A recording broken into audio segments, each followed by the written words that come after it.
Olá, queridos alunos, sou a professora Nilson. Estamos aqui em mais uma videoaula de questões de CIS e PSC e dando continuidade à nossa série de vídeos sobre o PSC da primeira etapa de 2023, vamos a mais uma questão.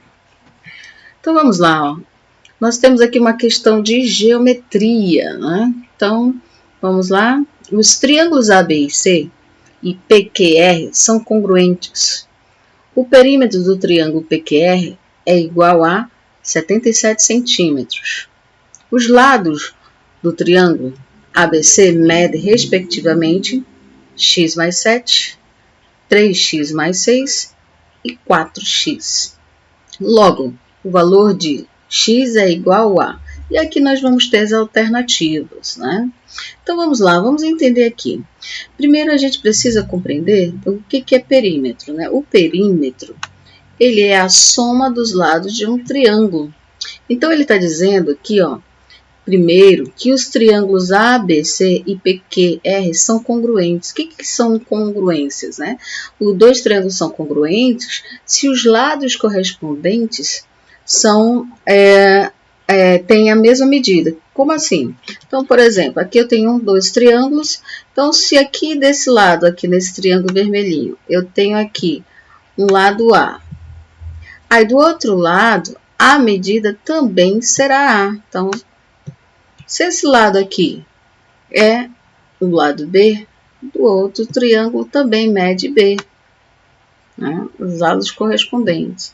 E se aqui mede C, do outro também mede C. Então, isso são triângulos congruentes. Os lados são correspondentes, têm a mesma medida. Então, vamos lá.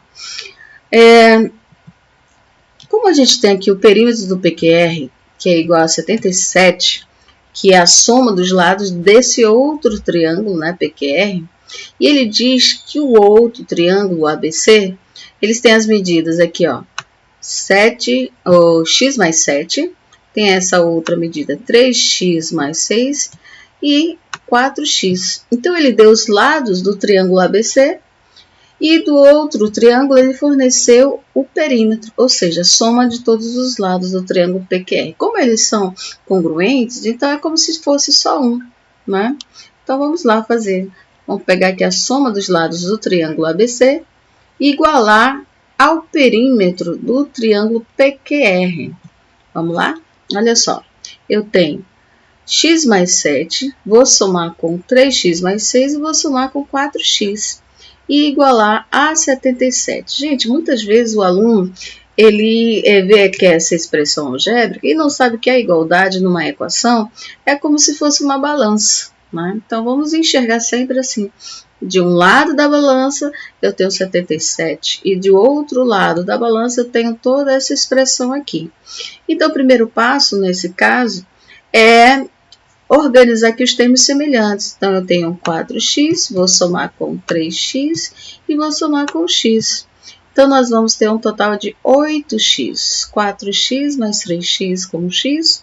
Então, nós vamos ter um total de 8x. E aqui, ó, o termo que não tem x, que é o 7 e o 6, nós vamos somar. Então, nós vamos ter 13. Certo? Então, organizando aqui os termos semelhantes, a gente vai ter aqui uma parcela de 8x somada a uma parcela de 13. Agora, nós vamos isolar a variável x, passando 13, que está somando, para o outro lado. Então, vamos adicionar desse lado aqui, ó, menos 13 e do outro membro, menos 13. Dessa forma aqui, ó, 8x menos 13 mais 13, e daqui, ó, 77 menos 3. Aqui nós vamos, o que nós vamos fazer? Nós vamos, como é simétrico, nós temos menos 13 mais 13 vai dar 0. Então, desse lado da igualdade, nós vamos ter 8x. E do outro lado, na subtração de 77 menos 13, nós temos 64.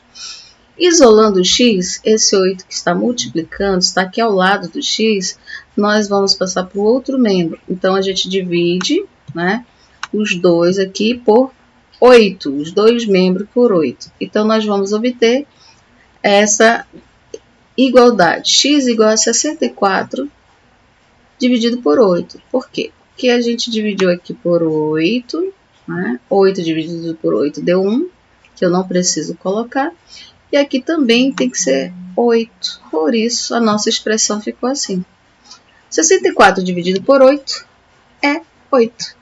Então, nós vamos ter aqui qual alternativa? Alternativa, nós vamos ter aqui ó, a nossa alternativa, a letra A. A letra A. Essa é a nossa alternativa, certo? Então, gente, curte, compartilha. Se você quiser assistir o nosso vídeo novamente, estamos por aí. Gente, quem quiser colaborar com uma doaçãozinha, nós vamos ter aqui o nosso Pix, certo? Então, gente, até a próxima. Tchau, tchau.